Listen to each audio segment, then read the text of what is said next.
Hello everybody, my name is Mario5514 and welcome back to another Splatoon Talk video.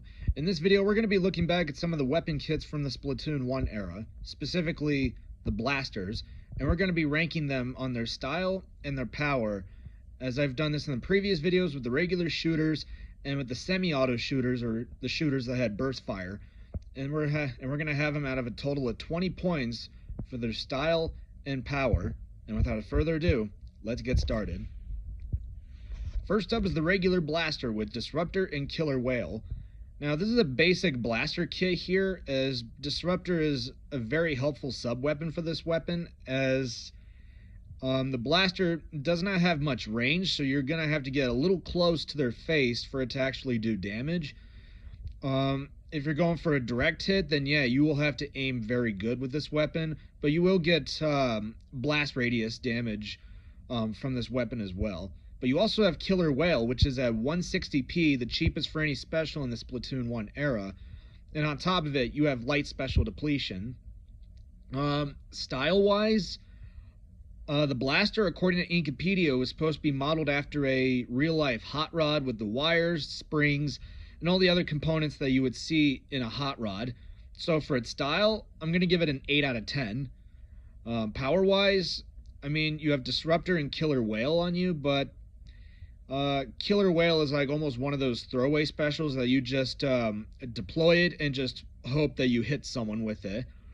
So I'm gonna have to give this kid I'm gonna have to give it a 6 out of 10 for a score of 14 out of 20. But I mean, Disruptor is what's really carrying it. Next up is the Custom Blaster with Point Sensor and Bubbler. This is a more interesting blaster kit, as Bubbler is one of the most broken specials in the Splatoon 1 era next to Kraken. And it was widely used in that era, more than Ink Strike and Inkzooka. But you also have Point Sensor with this weapon, which, according to ProChara, is a lot weaker in the Splatoon 1 era than it is in the later games, in which Bubbler is 180p, and you also have medium special depletion. So style-wise, it's the same thing as the regular blaster with the custom logo sticker on the top of it. So I'm just going to give it a 6 out of 10. Power-wise, you do have the Bubbler, but Point Sensor kind of drags it down a bit. But I'm going to give it a solid 7 out of 10 for a score of 13 out of 20. Next up is the Range Blaster with Splash Wall and Ink Strike. This is a more interesting Range Blaster kit, as we look later on, the Range Blaster doesn't have Splash Wall in any of the other in the later games, nor does it have Ink Strike. We usually saw like Suction Bomb and Ink Storm in Splatoon 2, and in Splatoon 3 we have Suction Bomb and Wave Breaker. But you also have Ink Strike, which is at 180p, given that Ink Strike is one of the best specials in the game. I don't see it being a very good special for Range Blaster, because the Range Blaster has a slower firing rate, but you have longer range on top of that. But I mean, you have light special depletion, so you're only going to lose 25% of your charge for the Ink Strike. Style-wise, it's the same thing as the regular blaster, but with the barrel being extended out a little longer. So I'm just going to give it a 7 out of 10. Power-wise, I mean, it's a pretty solid kit for this weapon, but Ink Strike doesn't work very well on a blaster, considering that it has a slow firing rate. But I mean, you do have Splash Wall to back you up, but Splash Wall kind of gets repetitive after a while. So for its power, I'm gonna have to give it a 6 out of 10 for a score of 13 out of 20. So 7 on style and 6 on power. Next up is the Custom Range Blaster with Splat Bomb and Kraken. This is one of the best Range Blaster kits in the game. And you have a Kraken, which is 200p, which is one of the most broken specials next to Bubbler. But you also have a Splat Bomb for poking power, in case the Range Blaster's shots can't go as far, or it can't reach. And on top of that, you have light special depletion as well. Style-wise, it's the same thing as the regular Range Blaster, but with the custom logo sticker on the top of it. So it's just going to be a 7 out of 10.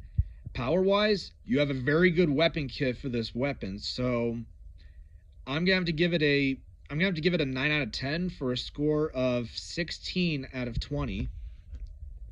Next up is the Grim Range Blaster with Burst Bomb and Killer Whale. Now, I just mentioned how Killer Whale is just like a throwaway special, but guys, it's a blaster with a Burst Bomb. It doesn't get any better than this. As even if you don't hit him directly with the Burst Bomb, or if the Range Blaster doesn't hit him directly, you can still combo off of the Grim Range Blaster's splash radius with the Burst Bomb's damage if you have damage up equipped, meaning that you are able to turn this Range Blaster into a one-shot without the direct hit.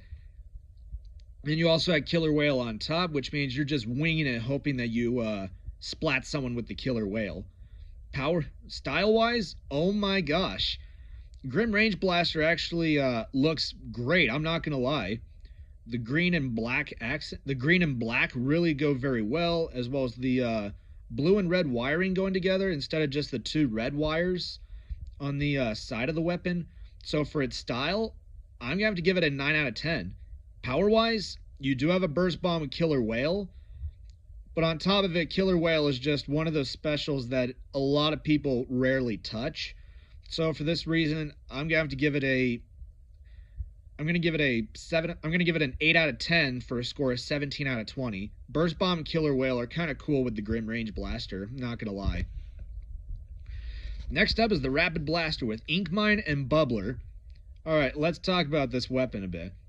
With the Rapid Blaster, you have a faster firing rate, but on top of that, you have decreased damage. But you also have Ink Mine that comes with your Bubbler.